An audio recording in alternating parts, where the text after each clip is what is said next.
What mysteries are to be found in an old shed? Is it trash or is it treasure?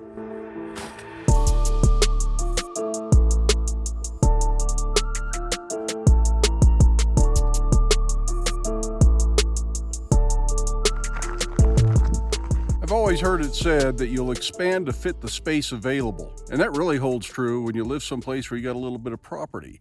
You tend to acquire more stuff, and in an effort to put your stuff somewhere, you somehow tend to acquire little buildings, little sheds, and if you're lucky, a barn. I'm not lucky enough to have a barn, but we got quite a few of these little sheds. And while some of these seem to have a random selection of stuff in them, we do sort of have a little bit of a theme.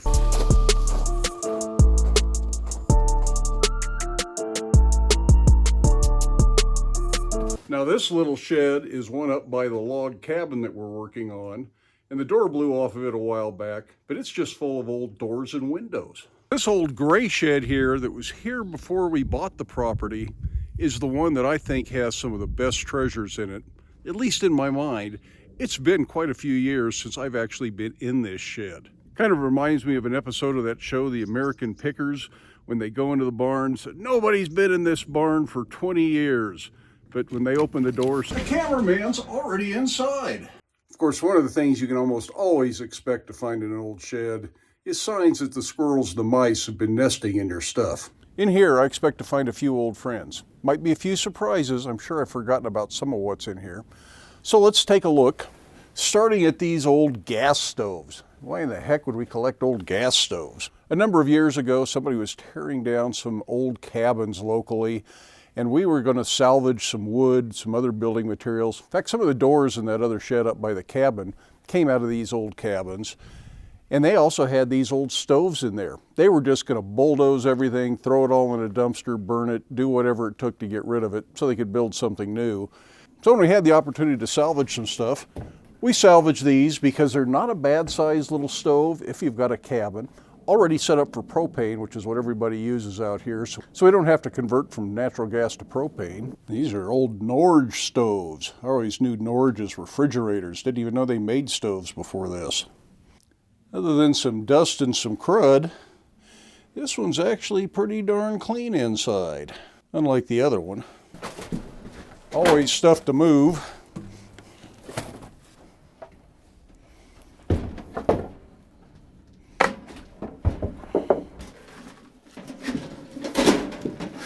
Now this old Monarch stove is really something unusual. I don't think I've seen very many things like this before. This has a wood firebox, but it also has an electric burner, and it looks like the oven is electric because it's got a temperature control knob on here. I have no idea what that's for. I don't know if that's sort of a crock pot sort of a thing. I think I saw the lid for it in here. It says it's a high-speed cooker. Kind of a pressure cooker sort of thing. If that lid really goes with it, it may not.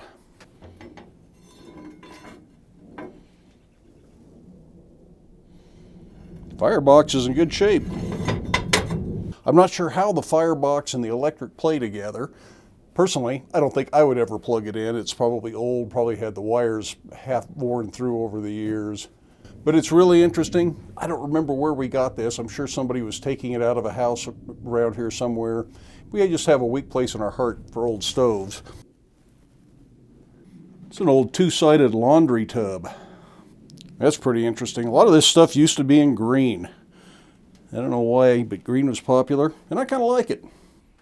Hiding back in this corner is this great big tall heater. Now, I suspect it was probably for coal. It has a very small opening in the top to feed it and is lined with fire brick. It says U.S. Army.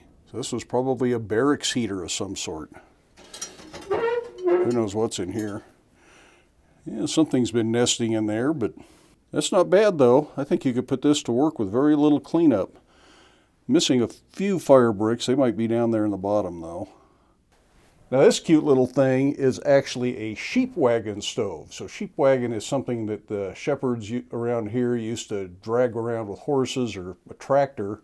So they had a little place to live when they were tending the flock. And we've got an old sheep herder's wagon, but the stove in it has a crack in the firebox. So we were able to scrounge this up and it's in much better shape. Looks like it's missing a clean out door, but I'll bet we can take the clean out door off the one with the crack, put it on here, and we'll have a brand new stove.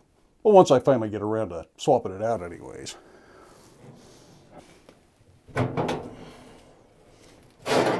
There it is. Look at that. So we got the clean out door safe in the oven. And no mouse nest.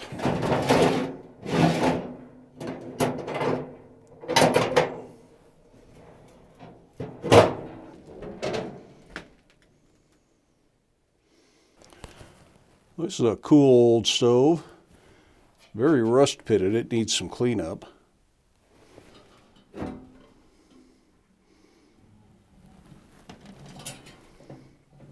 You know, I don't see a name. It says number 151. Frequently there's some kind of a name in the casting somewhere, but I don't see anything. There's this little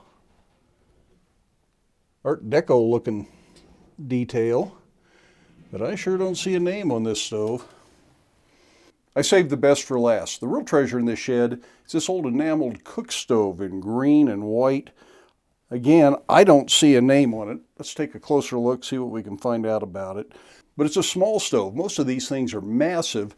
This one's nice and compact, and we have something special in mind for it.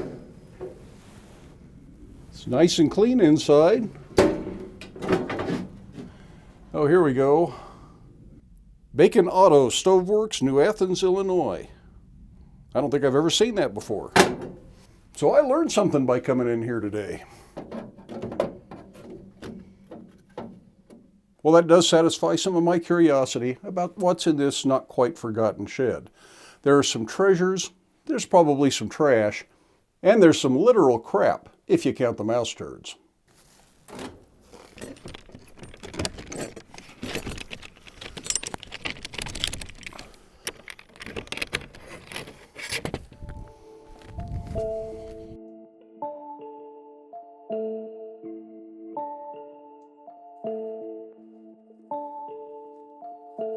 Hey, remember that log cabin project we looked at just a few minutes ago? This is where that green wood cook stove is going to go.